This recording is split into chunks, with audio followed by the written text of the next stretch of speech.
Hello, this is News Now reaching you from IRAN TV News Studio in Lagos, Nigeria. Coming up, Buhari nominates new minister, commissioners for INEC, others. ASUU urges federal government to adopt the transparency and accountability solution. Nigerian troops kill 6 Boko Haram terrorists, recover arms in ADAMAWA. Gulf Summit seeks to show solidarity amid Iran tension.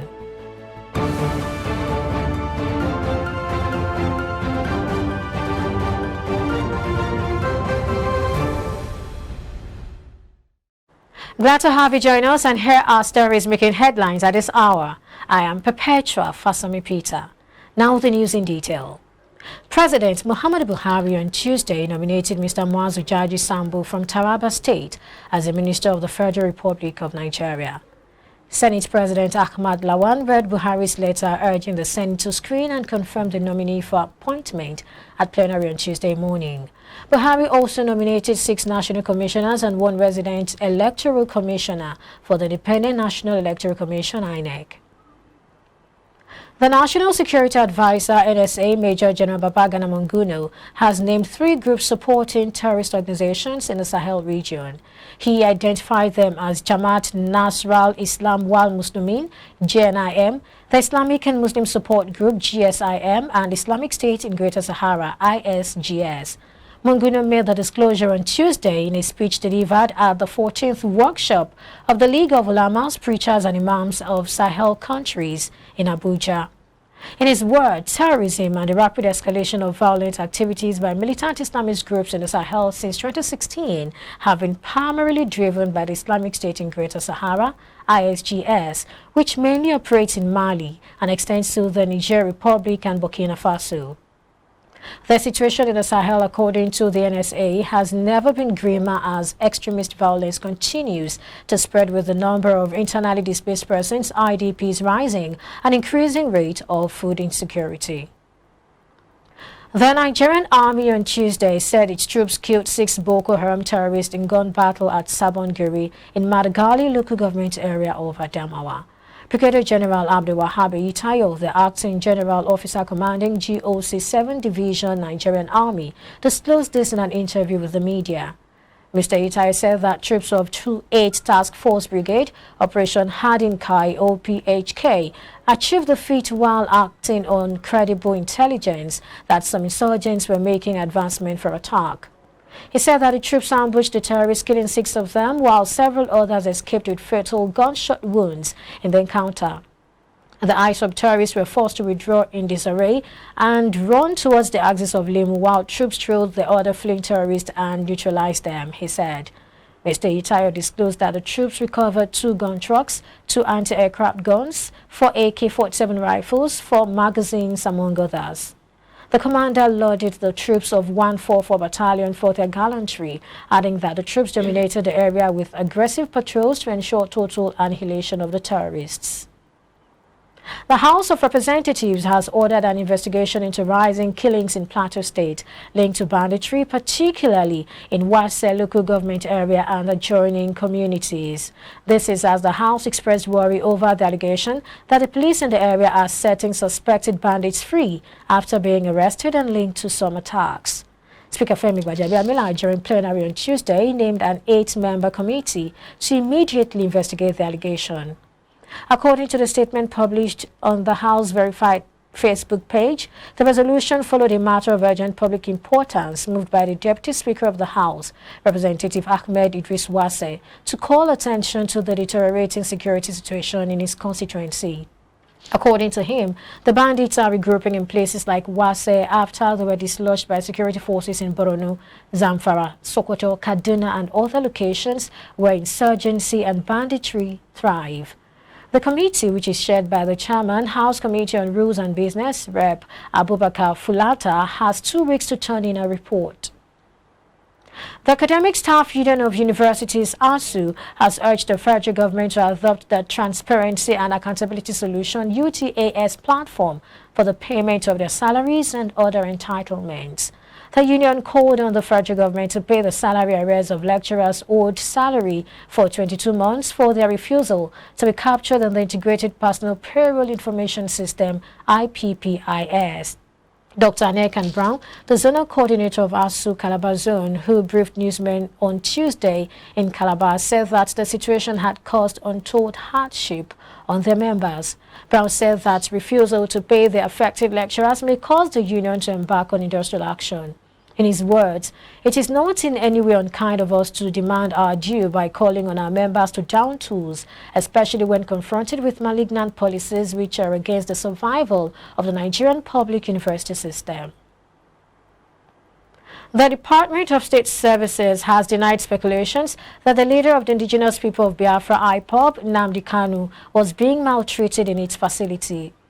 The service said the allegation was against its standard of operation procedure on the implementation of rights of a suspect, adding that KANU is enjoying full luxury at its custody. The Public Relations Officer of the Department of State Services, Dr. Peter Afunanya, disclosed this at a press briefing on Tuesday in Abuja. He said, quote, "The service denies all inciting allegations by IPOB and states that NNAMDI KANU is not in any way maltreated in custody. Accusation of maltreatment negates the service's standard operation procedure of the implementation of rights of a suspect. KANU enjoys full luxury in the holding facility incomparable to any of its type anywhere in the country. He is accorded full rights and privileges. Adequate attention is paid to KANU's health. He has access to medical care and doctors." End of quote. About 1,060 special and regular marshals as well as medical personnel will be deployed across Bauchi State from December 17, 2021 to January 15, 2022 to ensure an accident-free ULETIDE.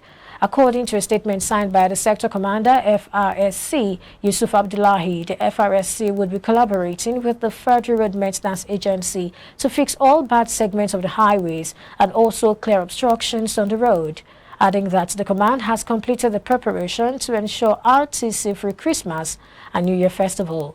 He explained that 30 medical personnel, 300 special marshals, 730 regular marshals are well equipped and combat ready for annual operation. Meanwhile, the FRSC boss informed that the command would carry out a simulation exercise today, Tuesday, December 14, in readiness for the end of the year Special Operation Zero. According to him, highlights of the event include showcasing operational equipment, road show, engaging sister security agencies and state traffic agencies, demonstration of some major operation activities, rescue operation, mock managing road traffic crash victims, managing traffic in a highly congested area, among others. President Muhammadu Buhari yesterday inaugurated the 142.2-kilometer KANO-MAIDUGURI Road, Section 2, Shuwari-Nazari, connecting Jigawa and Bauchi states. President Buhari, who was represented by Water Resources Minister Suleiman Adamu, described the project as part of our many roads to prosperity, adding, "Now that we have these new and well-built roads, we have duties to ourselves and to other road users." End of quote. Listing what he called road abuses, the president said, quote, "We must all do our best to avoid these practices, report them when they occur, and act in a lawful manner to stop them." He said the road is also a story of the capacity of our people, the patriotic Nigerians who were employed directly to build this road, the scores of suppliers employed indirectly who are responsible for providing the machines utilized in the construction. Moving down to Oyo State, the governor, MAKINDE, has expressed confidence that with necessary infrastructure in place, the state would continue to lead in proffering solutions to the energy and electricity challenges confronting the nation. The governor hosted this in an address at a groundbreaking ceremony for an 11 megawatts gas and solar hybrid plant to launch the state's independent power project for the state secretariat and select government institutions, assured that soon residents in Oyo State would enjoy constant electricity supply. Governor Makinde explained that as captured in his roadmap for accelerated development, his administration remained committed to providing energy security for residents in the state. The Oyo State government is entering into a contract with Electron Energy to finance and develop an 11 megawatt hybrid power solution for the Oyo State government and some of its facilities within the Oyo State Secretariat. Some of the beneficiaries of this project: 12 healthcare facilities, including Adeoyo Maternity Teaching Hospital and State Hospital Ring Road.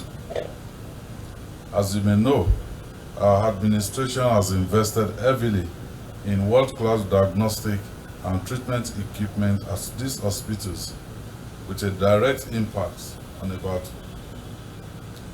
between 15 to 16,000 patients. This hybrid power solution, made up of 10 megawatts of gas-powered engines and 1 megawatt of solar power, fueled by CNG, has significant benefits for the people of Oyo State, including reduction in cost, significant reduction in cost, reduction in pollution, driving productivity, connecting vital state health and judicial infrastructure.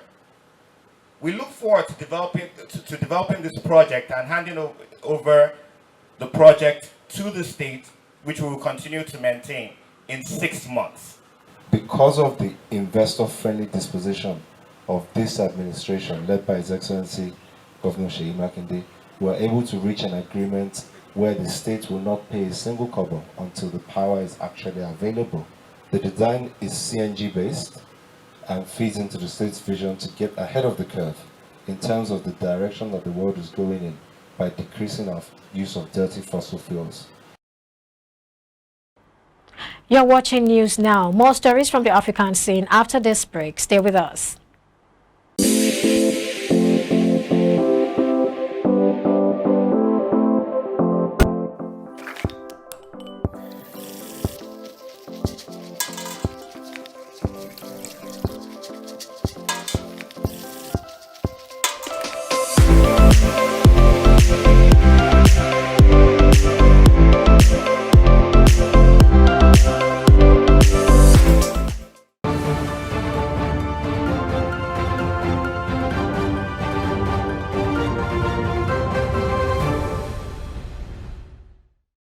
Welcome back. Due to the current increase in COVID-19 cases, alongside the detection of the Omicron variants among international arrivals, the operator of Ghana's main international airport said it will fine airlines $3,500 for each passenger who arrives in the capital's international airport without being fully vaccinated against COVID-19. Under new measures taking effect on Wednesday, air carriers will also be penalized the same amount for travelers who did not fill out a health declaration form before boarding their flights to Kotoka International Airport in Accra. While Ghanaians who fly in without meeting the requirement to be allowed to enter the country and undergo a 14-day quarantine, foreigners may be refused entry, the airport authority said. The measures are just the latest taken by Ghana, which has introduced some of the strictest coronavirus-related restrictions in West Africa. Tunisia's President Kais Saied Mounjeh said Parliament, suspended almost 5 months ago, would remain so until elections is set for December 2022 and called a July referendum on constitutional reforms. In a speech on national television, Said announced a popular consultation with the Tunisian people and said that other draft constitutional and other reforms will be put forward to referendum on July 25th. That will mark a year since he sacked the government, suspended parliament, and seized the string of powers in the only democracy to have emerged from the Arab Spring uprisings a decade ago. His move came as the North African country wallowed in political and economic crisis, compounded by the coronavirus pandemic.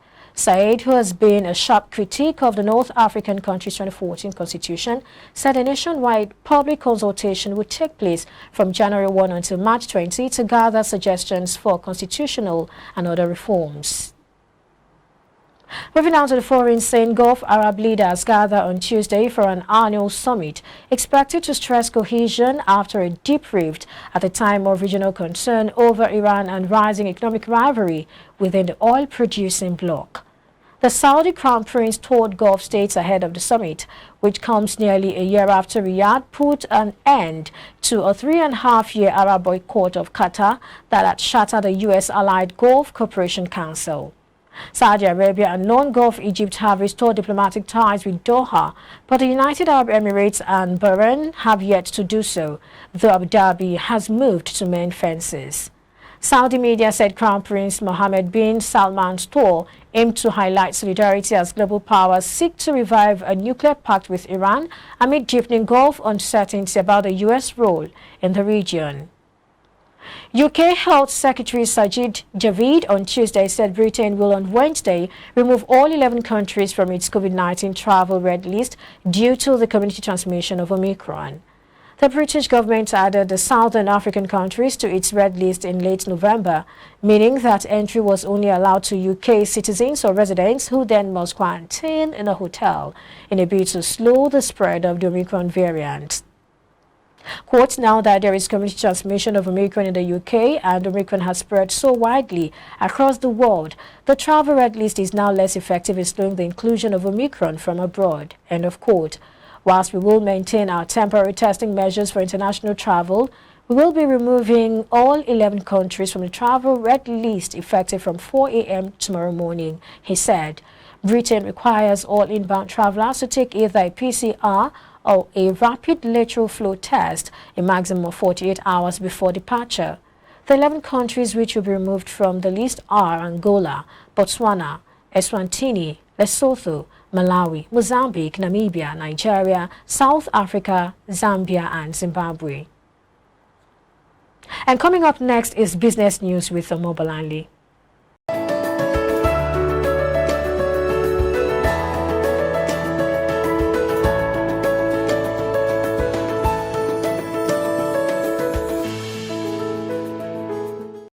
Hello and welcome. This is Business News. I am Omobolanle Adeshui, and here are the stories we're tracking at the moment. The federal government recorded a fiscal deficit of 405.28 billion naira in August, according to the Central Bank of Nigeria in its economic report. It said the government's aggregate expenditure was 781.6 billion naira, while retained revenue stood at 376.33 billion naira. The report said independent revenue fell by 52.2% in August, which led to a 10.4% decline in government's retained revenue from 420.2 billion naira in July. It added that the federal government recorded reductions in all its revenue components. The CBN, however, noted that statutory receipt from the Federation account rose by 6.2% to 299 billion naira in August, significantly impacting the government's retained revenue during the review period.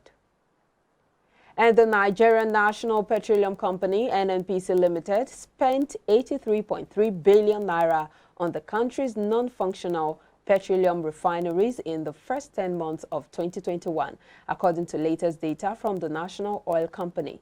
Document from the NNPC on its November operations further revealed that the company had so far exceeded its budget for the security and maintenance of its pipelines by 18.025 billion naira as of October this year.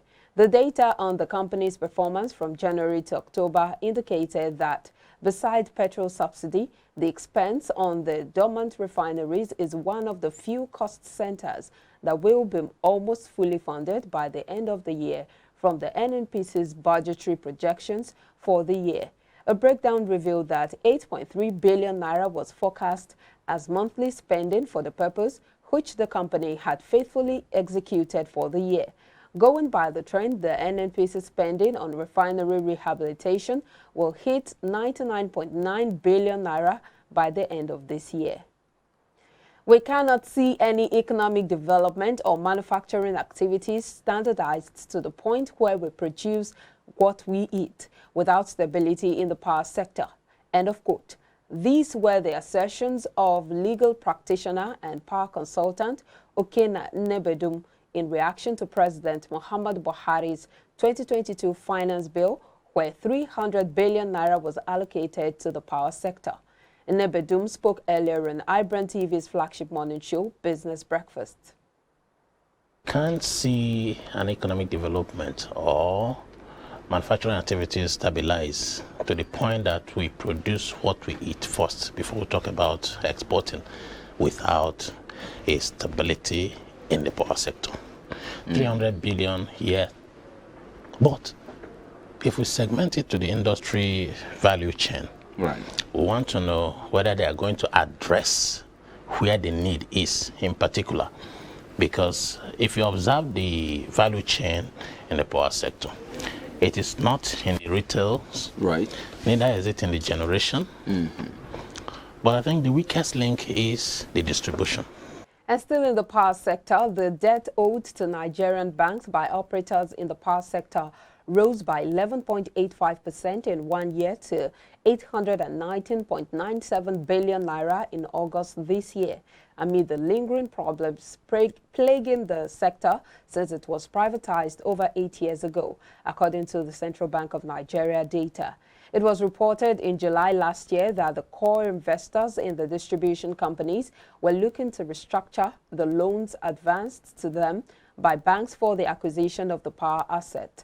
In November 2013, the nation's distribution and generation companies were privatized, fetching about $3.2 billion for the federal government, as the DISCOs and GENCOs were sold at $1.7 billion and $1.5 billion respectively. The acquisitions by the core investors were financed mostly by debt, a chunk of which was provided by local banks. The Minister of Communications and Digital Economy, Dr. Issa Pantami, has disclosed that as of December 10, 2021, over 70 million unique national identity number enrollment have been recorded. The minister said this in his speech at the 5th Generation Spectrum Auction in Abuja on Monday.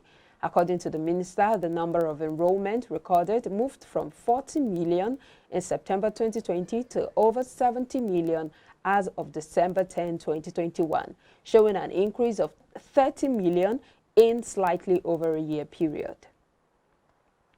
Moving on, the Lagos state government said on Monday that its internally generated revenue, IGR, grew by 7,400% between 1999 and 2021. The governor, Mr. Babajide Sanwo-Olu, disclosed this at the 149th Joint Tax Board JTB meeting in Lagos.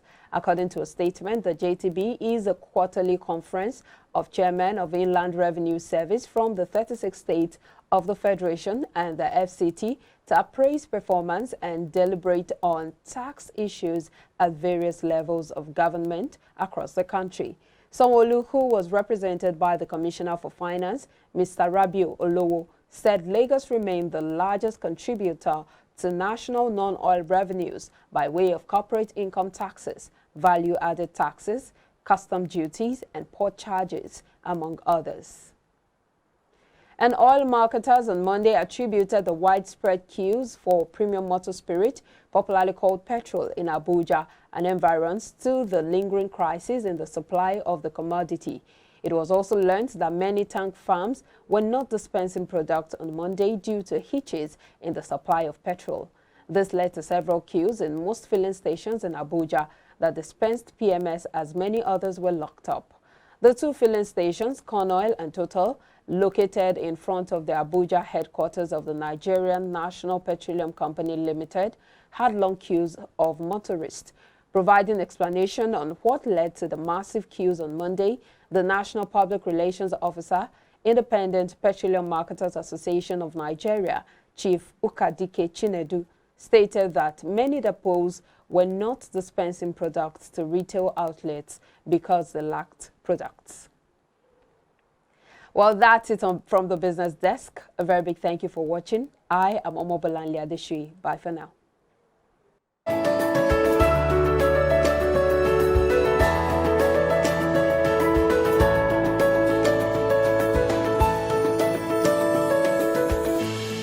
Thank you, Bolanle. Coming up next is entertainment news with Chioma.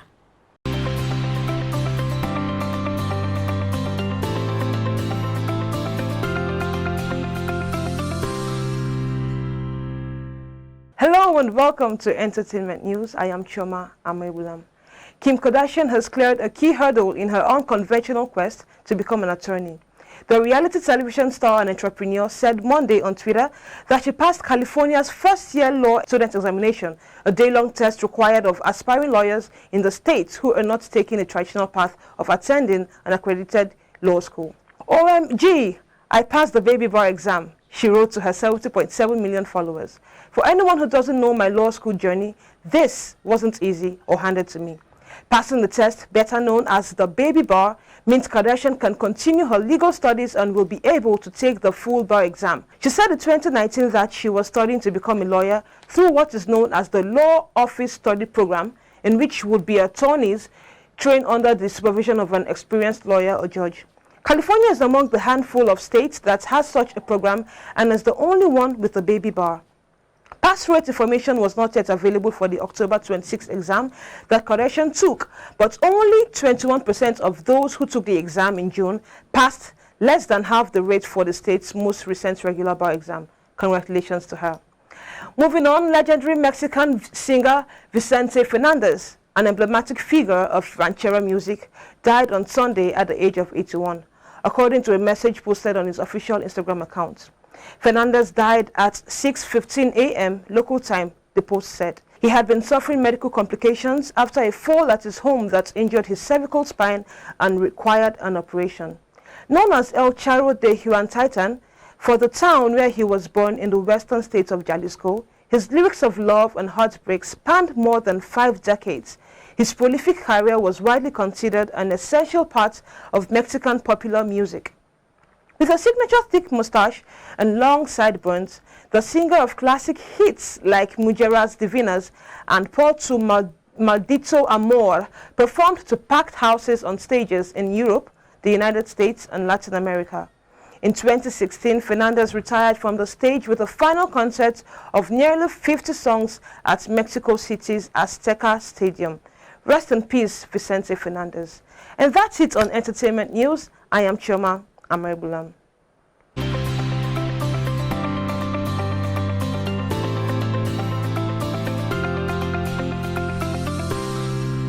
Coming up next is Sports News with Samson.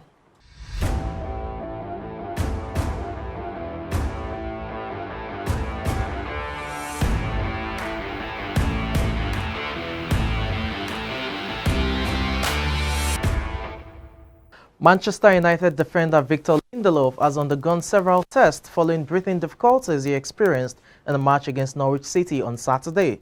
The 27-year-old was substituted in the 74th minute of United's 1-0 win over Norwich at Carrow Road after struggling to catch his breath.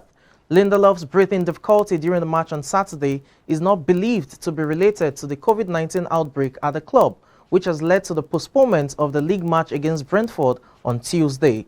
Lindelof's wife Maya has revealed that her husband has been given a heart monitor as club doctors try to understand the cause of the problems he suffered. And still talking sports update, Leeds United have been charged by the Football Association for failing to control their players in Saturday's 3-2 defeat at Chelsea. Both sets of players clashed moments before and after the final whistle at Stamford Bridge, with Leeds players surrounding referee Chris Kavanagh for his 94th minute penalty award to Chelsea. The club have until Thursday to respond to the charge. In September, Chelsea were fined $25,000 for failing to control their players in the draw against Liverpool at Anfield. And still talking sports update, Arsenal have stripped Gabonese striker Pierre-Emerick Aubameyang of the captaincy following his latest disciplinary breach. Aubameyang was dropped for Saturday's 3-0 Premier League win over Southampton and will not be considered for Wednesday's game against West Ham. Arteta has not disclosed how Aubameyang broke the rules, but there are reports that he returned late from an unauthorized trip abroad. Aubameyang was dropped for disciplinary reasons in March, missing the win over rivals Tottenham Hotspur for a breach of pre-match protocol. Aubameyang took over as captain in November 2019 after midfielder Granit Xhaka was relieved of the job by then-boss Unai Emery. No replacement has been announced by Arsenal, who are 6th on the Premier League table and 12 points behind leaders Manchester City. And that's it on Sports Updates. I'm Samson Oleide.